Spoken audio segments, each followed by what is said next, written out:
recording in progress. Yes, see, it says recording in progress. You do hear it. No, we don't. Dave is just knew that it was going to happen for you, so I did it. Because that's what you said it just like her, just after her. Recording in progress. Recording in progress. Anyway, sorry. Hi. Hi. So this week we watched Sophie's Choice, and it was there's a movie called Sophie's Choice. yeah. We didn't watch that Sophie's Choice. We watched A Choice of Sophie's. A Choice of Sophie's. A 2008 film called The Strangers. Which I'm going to be honest, just like straight up, did not hold up in the way that I thought it would. But I'd be, I found like there's a lot of things from my past. This has made me discover that all the things from your past are disappointing in the now. Everything. Like literally everything is. Just be prepared that like if you liked it in 2008, you're not going to like it now. So you watched it, like, so before we talk about what it's about, but you watched it when it came out then? Very close to when it came out, because in fact, my brother had seen it and then suggested it to me and dad watched it. And granted, like, I don't remember it being like, I love this, but as I said, it was one that I do remember even at the time, like there were bits that creeped us out. And that was the thing that I was impressed with, because like, even obviously in 2008, when new movies were coming out, they were still all very formulaic to me. And I remember getting like creeped out in certain parts that we can talk about. But I don't remember like loving it, but I do remember enjoying it in a way that when I watched it this time, I was like, we got lots of problems here. Yeah, like it's a funny one because I don't think I've seen it before, but it did seem quite familiar to me for whatever reason. But it definitely was a new one for you. Yes, I had not seen the film before. I'm going to put up, maybe I'll briefly share this. Yeah. This is the promo poster for the film. Oh, I don't think I've seen this. And it's worth showing because this is basically the entire plot of the movie. Oh, really?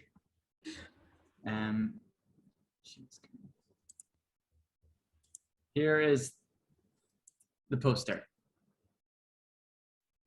Am I showing? I feel like that's a spoiler. yeah, done. The end. Well, that's the thing. Yeah, like basically, if you've seen the poster, you don't need to see anything else, right? This is basically everything that happens in the film. Yeah, right. I think this is. I don't know. I don't know if you want to say the story, Dave, so we can get to this bit. But I feel like, for example, when that thing first happens, like I just remember being like feeling like very unsettled, and then going like, "Oh, that's cool." But then when I watched it this time, I was like, obviously there was going to be a person in the house. So like, I don't know. Yeah, as I said, like so how old was I in 2008? Maybe that's the problem. So it's 2021 now. So you were what, 13 years younger? Okay, and so so I was about 20. Yeah, okay, maybe like 20-year-old Sophie was right. 20-year-olds are idiots. Yeah, that's what it was. Like maybe what impressed me as a 20-year-old. Now I look at it now, I was like, yeah, unless you're listening to this and you're 20, in which case you're probably really cool. You're great, but then you look back on yourself in 13 years and go like, you're trash. You're going to hate this podcast in 13 years. So tell us about The Strangers. Tell us what happens apart from the movie. I thought it actually started really strong. It starts really strong. It starts off in a car. There's a couple arriving home.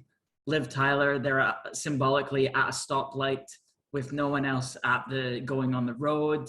They're stopped. Liv Tyler's having a cry. So something's happened and you don't know what it is. We don't know what it is. And they get back to this very nice house in the middle of nowhere. And there are rose petals everywhere. There's a bottle of Moët Chandon kicking around.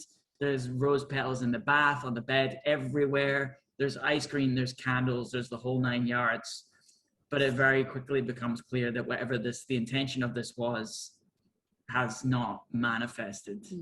And what's really good about this whole sequence is that it's not made explicit. You're just kind of drip fed these visual clues as to what's happened. Yeah. And you kind of piece together and you actually care. You're kind of intrigued about what's happened with these two. Yeah, like I think like that's one bit of tension they do well, because like in the car from the beginning, you're like, something's going down because this is awkward. Like this is so awkward. Why is this so awkward?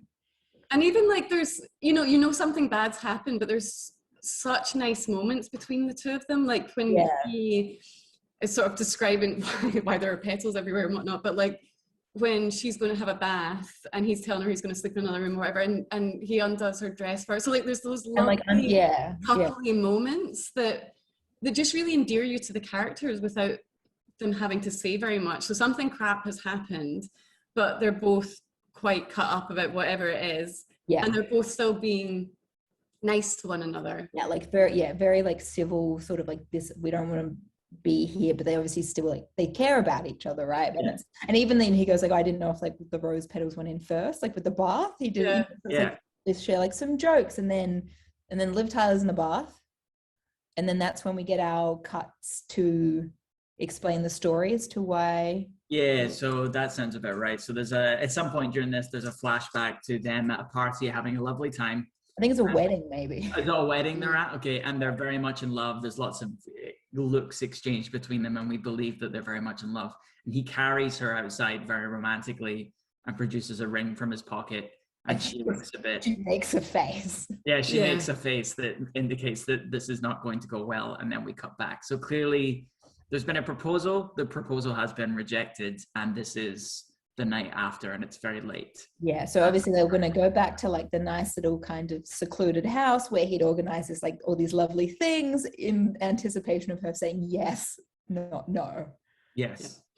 So and then, so she's in the bath. I think he phones his friend who's also at the wedding to say, come get me when you can.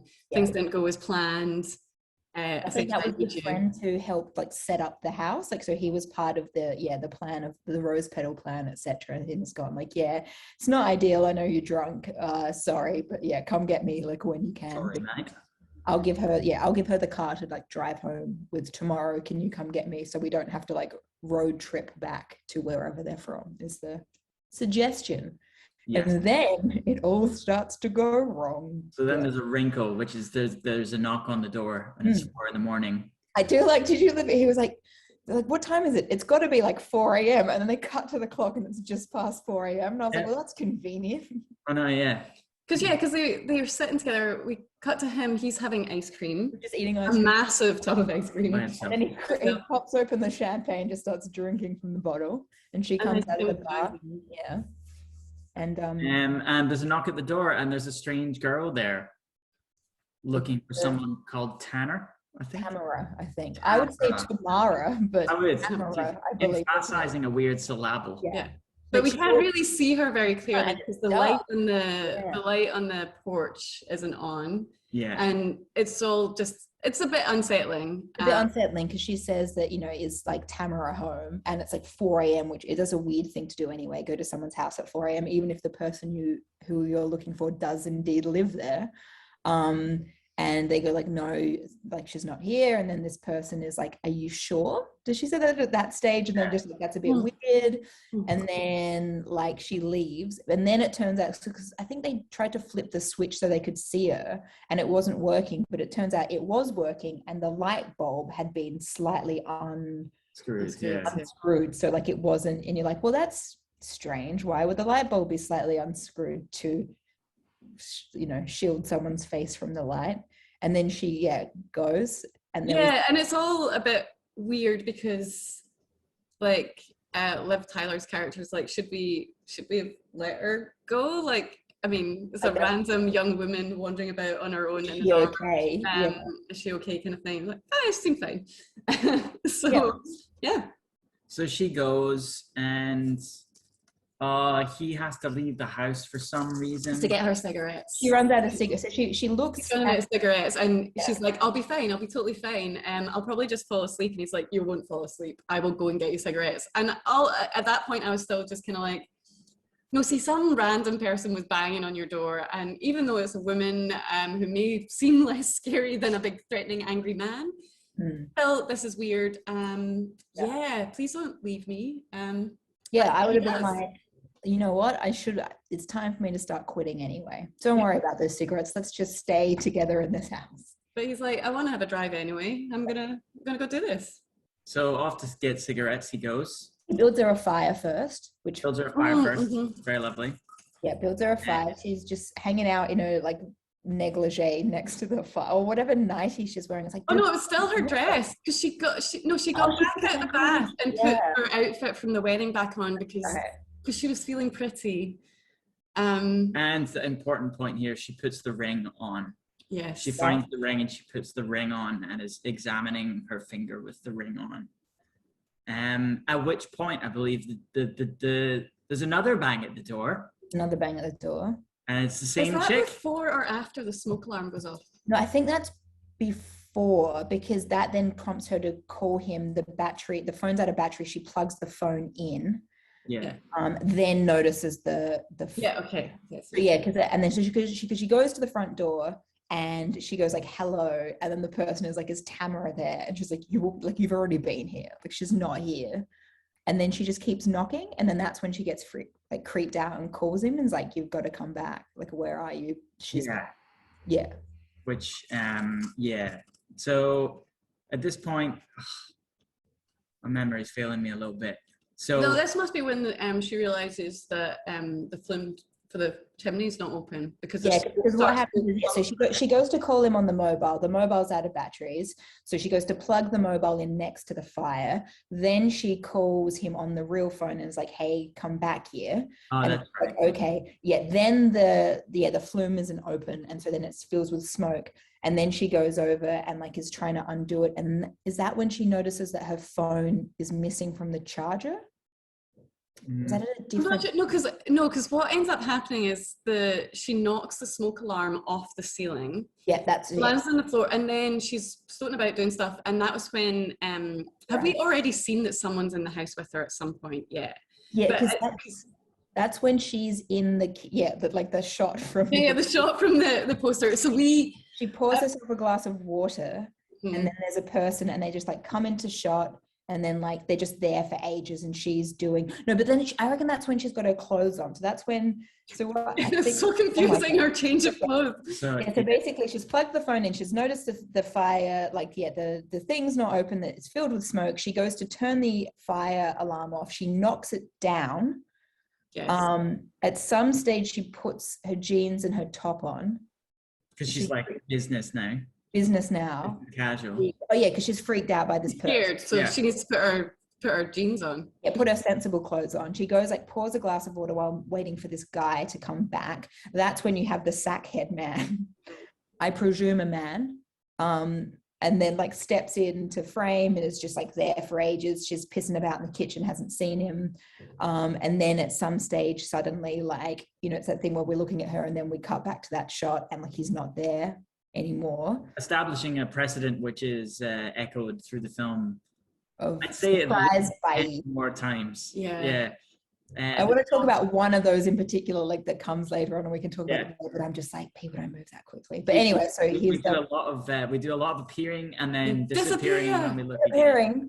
More than Batman. So she only ends up realizing that someone's in the house because she finds the smoke alarm on the chair. On the chair, that's right. Creepy. And then she goes to her phone. That's when, you're right. So she finds the smoke alarm on the chair and is like, fuck, goes to get her mobile not in charger. She freaks the shit out. And then is that when she opens the curtains? I think so. Is the thing that prompts her to run into the bedroom before he appears is the fact that there was she opens up curtains and there's just sackhead man smashing on the window. Was there a knock in between? I can't remember. The other thing that I think happened, and again, this is another one of these films where I'm going to jump about and forget where order. I feel like this is the descent into madness. I think Dave correctly said it. It starts off well, and then you hit a spot, and you're like, "There's no." It makes a couple of promises that it doesn't really come good on. It establishes this really interesting tension with the couple, and then kind of abandons it to introduce this tension with the people. Yeah. Which is scary faces that appear and then disappear. Yeah. But then kind of just does that for the next 45, 50 minutes. And it's only an hour and a half movie, right? It's an hour and 25 minutes. So Sophie, I saw that and I was just like, you're welcome, Karen. Yeah. You knew how happy I'd be with that. So because after that point, there were bits things I think the phone must have been unplugged because she tried to get in touch with her dude again. and obviously her mobile's gone. She couldn't phone from the house phone again. Power is cut at some point. She's like, can you stay on the phone with me when she's on the like the portable landline, and then it goes dead. That's when she goes into the kitchen to get the glass of water, and that's when the okay, so that's her ordering a bit more. And so then I think she's still hiding in the bedroom. Yeah, so she freaks out. She runs into the bedroom because they're smashing everywhere. They're smashing on I would say the bedroom window, and that's what then prompts her to pull the light, because she's got the lamp is turned on like the bedside table. She pulls that off and it breaks, and she cuts her hand. So she is now cowering, freaked out in the bedroom with a cut hand. And then he comes home and is very not sympathetic to the point. He is freaked the fuck out, and he's like, stop it. And it's like, come on, dude, like, be helpful.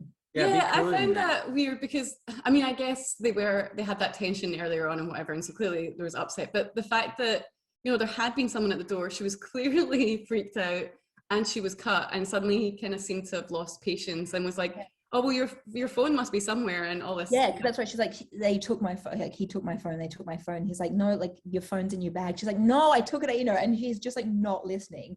She is, and so, but then it's a bit weird because he then goes out to like check the coast is clear, and he looks super like worried. So he's all like sort of minimizing what she's saying, but then he goes out and like looks in the corridor and is like creepy, like spooked, like looked around and is going like, no, there's no one here, when he talks to her, but like looks actively a bit creeped out by the situation. It's like, you can just show your emotions, man.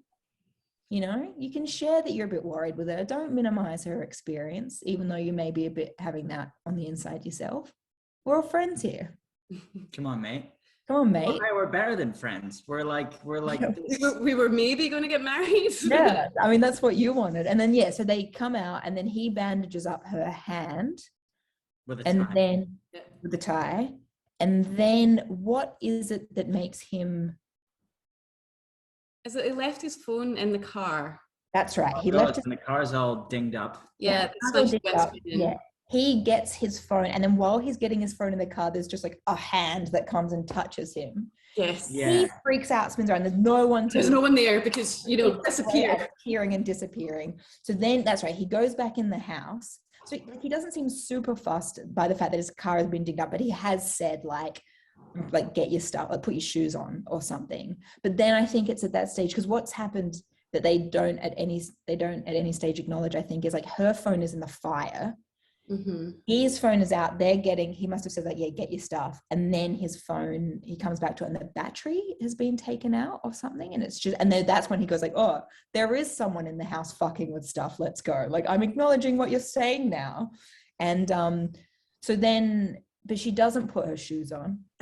And they go into the glass car, with glass everywhere. And then they go to leave. And then another car pulls up behind them, which is these people with the masks. Yeah. But can you explain to me, okay, so yes, the car rams into theirs. Does their car stop working? Like, why would you get out of the fucking car and go back? Like, drive away across the grass. Your car is still functioning. Well, they had flat tires. They kind of established very well that they have flat tires. And it's a great big F-150 truck or something like that. It's so they were maybe they were a bit scared. Maybe the best, but to me, it's like, the safe thing is not to run back into the house that we've established as a person who has like easy entry in some way that is never really explained. And I felt like we never really established that you kind of assume that it must be true because of how they behave, but we never really established in the run up that they're in the middle of fucking nowhere. You're just kind of left to figure that out by the fact that they don't go to a neighbor's house. Yeah. Yeah. But like, we don't see like, during the credits in the intro, we don't see the car like winding along wooded roads near nothing or anything. So I think it's just, I mean, again, you see the empty road as they're driving there initially, but you're right. You see the empty road. It's busy enough to have a traffic light. Yeah, exactly. You know, so the only time you've seen a street and you've seen them commuting, it's been like somewhere with some evidence of civilization. Yeah. That's a bit weird. But then, I mean, I guess where it started to seem to me that they were a bit more isolated was because of like the trees. So looking at all this, like essentially it started to seem more and more that they're surrounded by woodland. Yeah, for sure. So You don't get that at the beginning, but then like as stuff progresses, it does mainly see that there's like a house and just like trees. yeah. So And so they must go back into the house. they're going back inside because that's safer than trying to get away in the car. But And then they're trying to get in the door. Yeah, so we put a piano in front of the door. They're trying to get through the door with an axe. The man with the mask on his face, has got an axe, and for some reason, this piano seems to be the easiest to move piano I have ever come across. Yeah, have you ever moved a piano? Oh my God. Fucking impossible. Really this piano, we can't push it, Dave and I, together. And I was like, and this is my second upright piano. It's on wheels. It's not movable. It's not movable. And I'm like, oh, they are able to just, and I mean, I get, if you're stressed, maybe your adrenaline and whatnot, but still, a piano. Also, what I found curious about that was they then just put the piano against one of the double doors. Like, I don't know. I mean, maybe I was thinking they would sort of swing it round to block both or whatever, but I still... The thing that we also like bothers me in it is that we have established that they can get in and out a way that isn't the front door. You've just got rid of one of your exits. Like, yes, granted, they're trying to like smash through it, but like they can still come in, and now you like try and move that piano out of the way of the front door super quickly. Like, you can't even, I mean, I guess they can. Most people can't. And then, but I mean, it gives a nice setup though for whenever the creepy man feels like playing the piano, because that happens a couple of times during the film where, to be extra scary when he's sneaking around, he'll just like be a little day and on the piano that's in the door. And then they go, and then it turns out that like all good log cabins or not log cabins, there's a gun. Yes, that he doesn't know how to use because he's never used before, because apparently he used to lie about going hunting. That was so weird. So she's like, oh, you know how to use it, and because you went hunting with your dad, and then he says the weirdest thing. He says, no, that's just something I used to say. Right, but then also he clearly can use it because he fucking puts the things in and he can cock it. And I was like, they are not, like, you give that gun to me and I'm going to blow my face up accidentally. He's like, I don't know how to use it.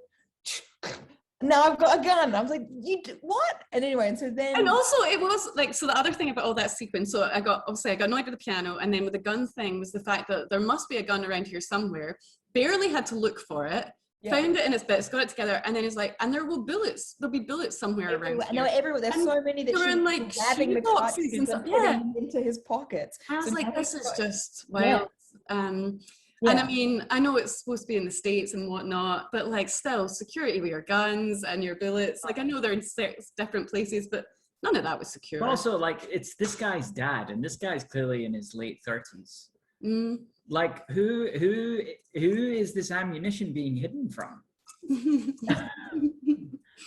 Yeah, it's true, because this is in your... Oh yeah, because it's like, I think, because his name's James or something, and then there was like Stephen, and they had their heights on the wall, so it's like suggests like it's a family holiday. A family home for a long time. Yeah, so who, like, if it's never used mostly. Yeah, and also the bullets are hidden in shoe boxes in a shoe closet on the floor. Yeah. Like on the floor, like as if to be particularly accessible to children. Like, yeah, exactly. All the children breaking into the house that no one's in for most times in the year. Like, I don't know. So then they come back out, and then so this is when they're still trying to axe, because basically, don't we see the face and he like shoots someone, tries to shoot someone through the door and explodes it, something? Yeah. They run into the basement. And then it's kind of a weird side room, isn't it? And they kind of just junk in it. Yeah. And then he takes off his jacket, which has all the ammunition in the pockets, and he rolls up his sleeves, and they're sitting there. And is this when? Oh no, there's before that, because there's the bit where they look. When is it that they look outside, and then there's a person just standing on the lawn, and then they're having a conversation. There's a person standing on the lawn. They're having conversations. There's a person standing on the lawn, and they literally have a 2-second extra dialogue, and this person has fucking disappeared. So you knew exactly when to leg it in the middle of their conversation. Like, it's like she couldn't hear what they were saying from there, but knew exactly, like, they're about to turn around and say something. I'm just going to run real fast, so when they look back, I've disappeared. Is that at that stage, or is that after he shoots his friend in the face? I feel like I don't know. Yeah, it's hard to say. I think I'm that was too still, annoyed to remember. yeah, I think that was still part of the building the tension, was the more disappearing kind of acts. And I think the whole scene with his friend was possibly the most upsetting bit for me. Yeah, so this friend comes to like get him. He's still wearing the clothes from the wedding. He like arrives at the house, sees the car's fucked up, like goes in the front door, is all like, yeah, no, so he's sitting in the car and he's on the mobile to his pal saying, oh, I got your message, I came a bit earlier, I got your back, kind of thing, buddy, nice dude. Again, someone, you know, you'd probably want to know a bit more of in this film, because he seemed like a lovely man that was very supportive of his friend. But yeah, again, comes out and obviously couldn't get his friend on the phone, so it was all left on the voicemail because the battery's gone. And again, like, he's walking and things are clearly smashed up. And another thing that went through my head at this point was, call the police at this point. Like, don't walk into the hat. Clearly, I mean, there's a piano at the door. There's like a hole in the door. The car's there's a piano pushed up against the, you know. Yeah, maybe I would phone the police. But no, he goes into the house. And then followed by the masked man, which we can see and he doesn't. So we're watching this. Yeah, there's a bit where he goes like this, and I'm like, do you know how peripheral vision works? He can see that man. I was like, his head is turned too far around to not see anything, not even out of the corner of his eye, the whole side of his eye, but he doesn't see him. So then he's like sneaking, and then he goes, and then basically as he steps in front of the door of this room full of junk, this guy like shoots his big gun that he doesn't know how to use. Yeah. And then he's like, fuck, that person wasn't wearing a mask. Because I don't know if we've said this before. Everyone's all, except for like at the very beginning when we had our Tamara searcher. From now on, everyone has a mask, which is either a creepy girl's mask. Yeah. And there's two women. Do you know, it probably took me longer to realize than I should have that there were really? Women in a mask. Yeah. I think my brain was just like, oh, there's women in a mask, there's a man in a mask. It's a 2-on-2 kind of situation. We'll see who wins out. But it looks like the second woman appears because the brunette appears with the pickup truck. She's the one that's like ramming into their car early on. So we know there's 3 of them floating about. The big dude seems to be the creepiest because he keeps having an axe and whatnot. But unfortunately, poor James realizes he has shot his pal. Someone without a mask on. And then he goes over, confirms that it's his friend. Liv Tyler's like, who is it? Like, and he's like, no, don't come over here, don't look. And so she goes to come over, and he kind of just like pins her to the ground. It's just this thing where it gets it's like, I understand that you don't want her to see this. She's also going to have to walk past anyway to get out of the room. But like, it got like very violent, as like he literally like grabs her and like slams her to the ground so she doesn't see this guy. And then he's like, it's, you know, insert friend's name here. Not James. Mike. Yeah. And so it's like, it's Mike. And she's like, fuck. So then she stops trying to like get up. But then they both leave the room anyway. So she still walks past. She then like starts dry retching, which is like totally understandable. And then what? He decides that he's going to go out to the shed. Yeah, because there's an old radio in the shed. And so at this point, we have no phones, no means of communication. We can't get the police. His friend's been shot in the head. Yeah. We'll use the radio. And so he's like, right, well, I need to go. I'm going to go myself. I'm going to go to the shed. And she's like, no, I'll come with you. No, you stay here. I'm going to go on radio. Yeah. And I think he opens the curtains or something, and it's got killer etched. Oh, because there's a one bit as well in Blood. It says like hello everywhere, and then this bit was killer because killer was written in the window because he shot his friend. And at this point, you kind of think maybe the film is interesting because you're like, oh, like no actual acts of violence have been committed by these people who are fucking with him. They're just fucking with him, and now he's shot his friend as a result. He's the violent one here. Yeah, exactly. So I'm with you, because that was the point where I was like, oh, this is really interesting, because I mean, of course there was the threat with the like axe in the door and the driving into the back of their car, but at no point had any of the strangers actually hurt any of them. Yeah. And so the very violent act is actually James shooting his friend. Even sort of before that, it's James firing the gun at the door when they're at the door. Yeah, absolutely. Like that was more violent than them axing a door. Yeah. And then probably, like, I guess, like the ramming wasn't great, as you said. But yeah, like, so it's James is the problem here at this stage. At this point, you're like, yeah, you have killed someone. And so he leaves. Yeah.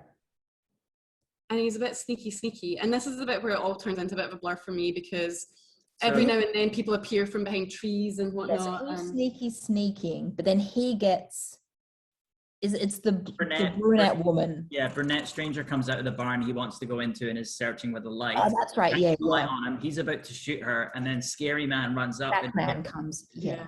No, right. So and then the gun goes off, and then Liv Tyler is all just like, James doesn't do anything for a bit, but then just, there's something that then prompts her to run. She gets up long enough to do her ankle. She falls down a hill. So basically, so she goes like, James, then does nothing, and then like legs it like falls down a hill, does something, does her ankle, then she's just like almost like, I've had my foot cut off, army crawling, even though she's hurt. I mean, I know that like her ankle is her ankle, but just have a go at running on it. I don't know. Anyway, and so she's army crawling to the she barn. Makes it to the shed. She makes it to the barn, and then she gets the thing. And then she's calling, we're getting to see a bunch of scenes. When she actually gets in, you see the gap where the axe has been. So clearly the axe that the dude with the mask is using was the axe from that barn. So they'd already gone in and gotten an axe. Yeah. So that tells us that they have been in the barn. They know the barn is there. The call that she puts in is like, they actually, don't they play, is that the thing that's not played at the very beginning where they're like, oh no, it's the kids. No, I messed it up.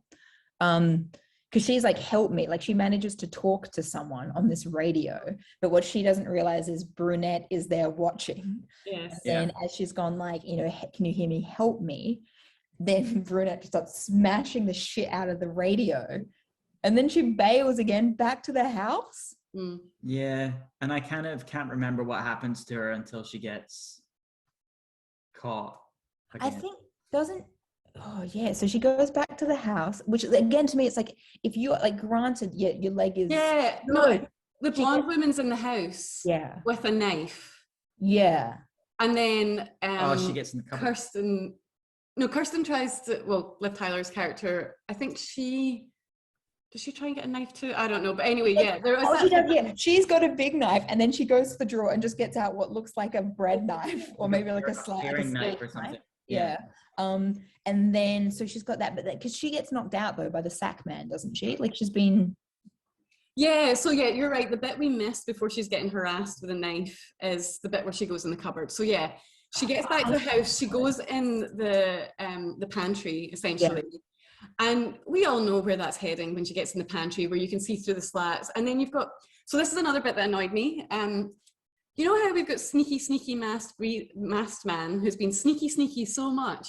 He is the heaviest breather ever. He's so heavy breathing. Maybe it is all the exertion from running about with the axe. And also he's wearing a sack, and he can't breathe through his sack very well. But like, he's exhausting the oxygen in his sack. So he is so like, that you're kind of like, how were you ever sneaky at any point? But of course, he doesn't think. Maybe this is a film about COVID vigilante justice. Maybe the bit of information we haven't been given is that this is actually foreshadowing COVID, and the two main characters are not wearing masks, and therefore everyone with a mask is actually a good person. It could be that. And they take it to extremes, but it's COVID vigilante justice. I mean, Dave, you might be right. So anyway, she's in the cupboard, and he's stoating about, but then she's feeling a bit relieved because he doesn't notice that she's in the cupboard.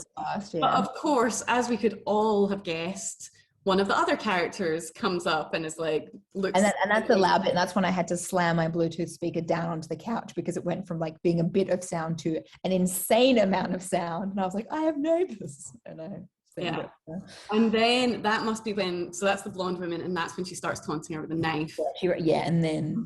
And then she ends up getting knocked out by the man in the mask. Yeah. And then we flash to however later when they're sitting on their chairs, tied to chairs. Right, so this is the next bit that bugged me. So I was annoyed by like daytime. I do remember appreciating it's like, even though it's not nighttime anymore, we're still not safe because we're very isolated. So it's daytime tied to their chairs. Yeah. The thing that bothered me the most at this point that I couldn't get out of my head was that she was now back in her dress. And the thing was, I was kind of like, I don't think I even noticed. I know, it really bothered me, and Dave hadn't noticed either, but it really bothered me. So she ends the film in her dress. And so I thought, like, either it was a continuity error, which I think it was, because also with the way they were taunting them, I couldn't imagine, I mean, certainly they knocked her out. They could have undressed her and whatever, but that didn't seem to be their bag. I could be wrong. So it really bothered me that when she wakes up, tied to the chair, she's in her dress again, because I was like, she was in her jeans and her shirt and she had a busted up ankle, and that would have been a real pain in the ass. Did they actually want to change her, or was this a continuity issue in the film and they decided that she should kind of die damsel in distress back in her pink dress? Maybe they completely messed up where it's like they filmed the beginning and the end, and then when they were filming the middle bit, they're like, you know what, it's kind of ridiculous for a person to be wearing this like dress the whole time. Have her change at some stage, and then they just did not even think about the fact that they had filmed the last bit and everyone missed it on the editing floor. Yeah. So you know what I'm like too, Sophie. So when I see something like this, that's all that's in my head. Can't see it. That's all you saw for the rest of the movie was like in a dress. I was just like, why is she in the dress? Why is she in the dress? Why is she in the dress? So I'm not going to be the most useful to talk about what happens after that, because she was in her dress. But I think, to be honest, if I'd noticed that would have bothered me, but I just didn't notice it at all. So like, but if I had, I would have been like, yeah, why is she in the dress? Yeah, didn't even twig for me. So this is where the film kind of crystallizes a little bit and annoys me, because there are, like I said, this is where it annoys you. Well, because there are two promises made by the film, and the first is that there's going to be some kind of resolution to this quite interesting setup of these two people who are a couple but are temporarily estranged in quite a specific way. And the second is that there are these weird people with masks who can kind of disappear at will, and that's going to be explained. And the only payoff we get for the first one is as they're kind of about to be stabbed to death, which is what's going to happen. Yeah. James sees that she has put the ring on. Mm-hmm. And they have a little "I love you" moment, and then he gets stabbed. Yeah. That's the only payoff we get. Slow stabbed as well, just like right next to it, just like right in, like, yeah. So that's that, and then there's this line about she says, "Why are you doing this to us?" And they say, "Because you were home." Except what I loved about that, Sophie, was Dave didn't hear what they said or didn't quite understand what they said. So like there was this point of like, this is actually pointless, and they said it by making that line. But Dave was like, what? Because it was so garbled what he heard that it was like this one bit where they're actually really talking wasn't said clearly enough for Dave, you're like, here's the first bit of dialogue for quite a while, like proper dialogue, and it's just like, why are you doing this? So that just and so once it had been explained to me what had been said, I was just kind of like, what you're saying is that the point is that there's no point. Ooh. So maybe they shouldn't have like opened the door at 4 a.m. and they still would be alive. Yeah. So I don't know. Anyway, yeah. And then so that she gets stabbed. She gets slow stabbed.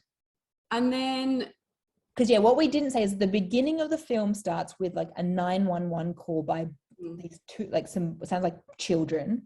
And they're just like, we found, and they're like describing something. There's blood everywhere. There's like dead people, blah, blah, blah. So then we cut to, so basically they've been slow stabbed. They're dead.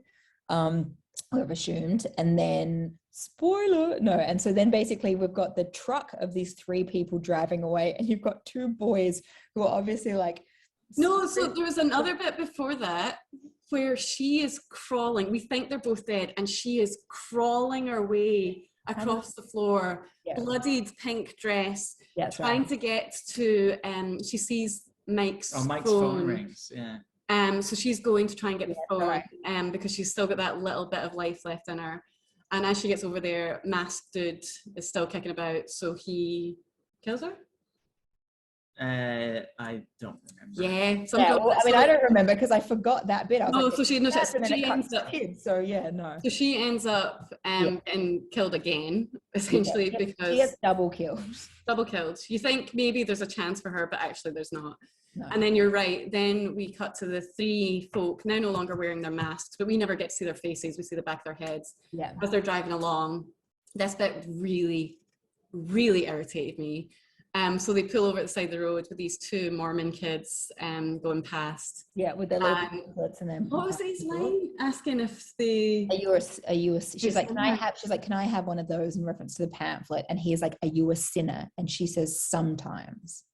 Right? Yeah. Yep. And then takes a pamphlet and they get back in the car. And then the Mormon boys look unfazed by someone stopping in a pickup truck, saying a weird thing, taking a pamphlet. No, unfazed by someone actively soliciting like a pamphlet about Jesus. Yeah, true. And then like after having given an obscure, usually you have to go to door and really luck out to like make that work. And this person like sought you out. Asked. Yeah, no, you're right. Then they get to this house. They see. This bit makes me not the most angry, but quite angry. So it's like they get to the house, they see smashed up car, they see smashed up front door. These boys are like, what, 12? They go into the house. There is fucking blood everywhere. And they've got these faces of like just apathy or, and then, like so when the call happens, it's after that, so they've looked around, there's all these dead people. And then one of them, the one with the worst haircut, goes over and there's like Liv Tyler, like dead on the ground. And like, he goes to like, I don't know, check her pulse or do something. And then she like eyes open, grabs him, screams. And then like that's, and so then you can only assume it's like after that they put in the phone call because they seem quite upset. But until then, they are bored. So as a 12-year-old, I would not have gone into that house, let alone go and see blood everywhere and then continue to walk around and survey the scene of blood and dead people. Because you've got the guy with his head exploded, you got stabbed people, there's blood everywhere. Like it's just, it really, and then it's like, okay, that's the thing that scared them when it turned out that Liv Tyler was actually alive, and then they do a panic phone call to 911. These are very strenuous circumstances under which to distribute the word of the Lord, and that should have been more apparent in the performances of these young actors. It was just, like that, I think, and that was the icing on the cake for like, this is ruined. Like it was already ruined and now this is trash. Where it was like, she said I felt like it still had a solid start and I was like, okay, maybe this is, like there's the tension in the car and then it just goes downhill so quickly and then everything. And the only thing that I remember is that like there were a couple of the jump scares that got me and I'd been impressed at the time. And then even this time they didn't really get me. So like, they got me like, so Sophie. Okay, well, at least they got you. Well, I like to have my own horror anecdotes, like the birds last week with the seagulls. So the bits that got me were the door knocks. And I was reminding Dave about when I was maybe in my early mid-20s. I was on my own in my ground floor tenement flat in Glasgow in bed. It must have been about 2 a.m. or something. So it was just me and the cat. And I woke up to kicking at our security door at the front entrance, which was really near my front door. And I was like, oh shit, that's terrifying. So I had cat underarm, went through, and I'd heard scratching at my front door. So I had a storm door in my tenement in Glasgow. They pushed open the storm door, which wasn't locked, but they were trying to get in my house.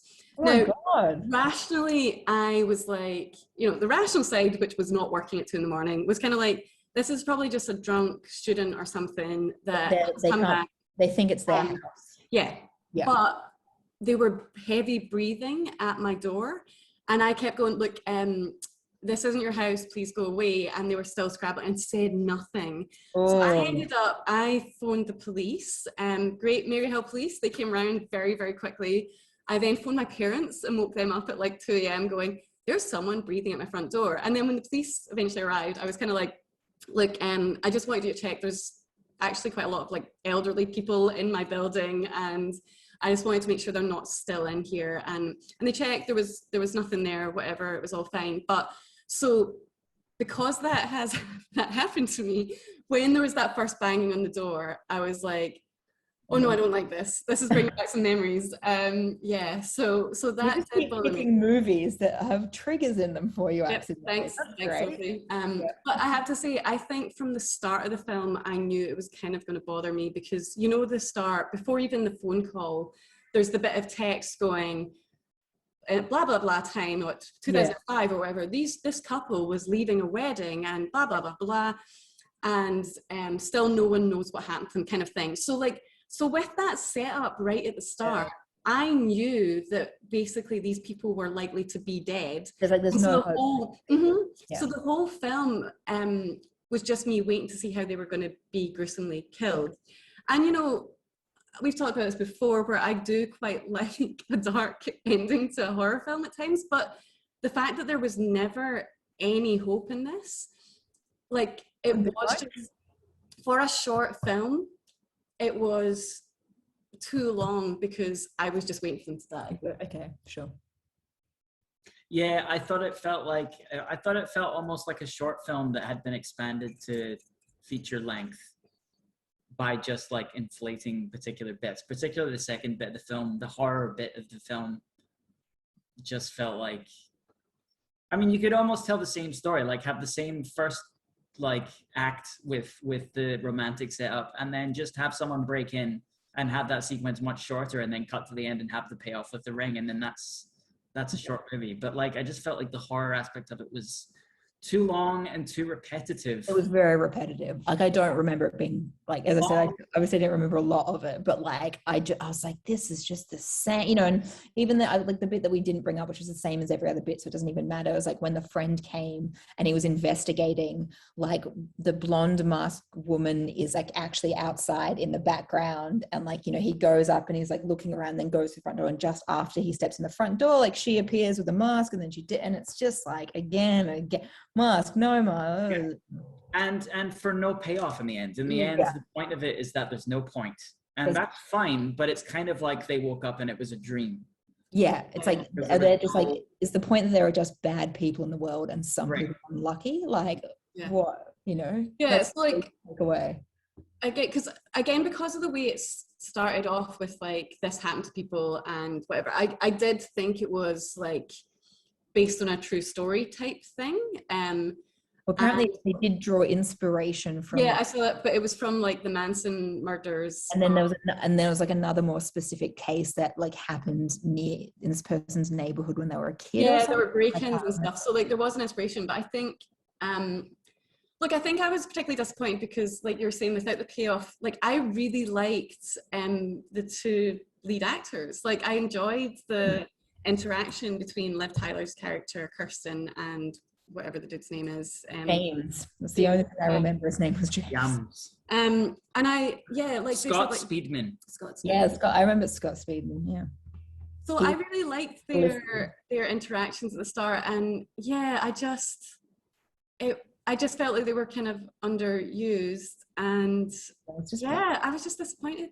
I was disappointed. That means that basically every movie on that list of things that I would like to rewatch, we've now said there's been very few that have turned out to actually be good, like current day, compared to what like young Sophie thought. So just, I think we need to go into that, and whenever we pick anything from my list, as I've seen this before and I'd like to rewatch it, just be prepared for it to be trash, and you might be pleasantly surprised. Well, I think, like, I mean, I did have a couple of scares, not having seen it before. I did, and as I say, like the trigger with the doors banging, and there were some things that I quite like, the creepy thing of like, you know, the skipping recordy type stuff, and that, like, I mean, I do quite enjoy some of that in horror, but as we were all saying, like, there was just too much repetition of the horror tropes that just meant you got bored. Yeah, agreed. Yeah.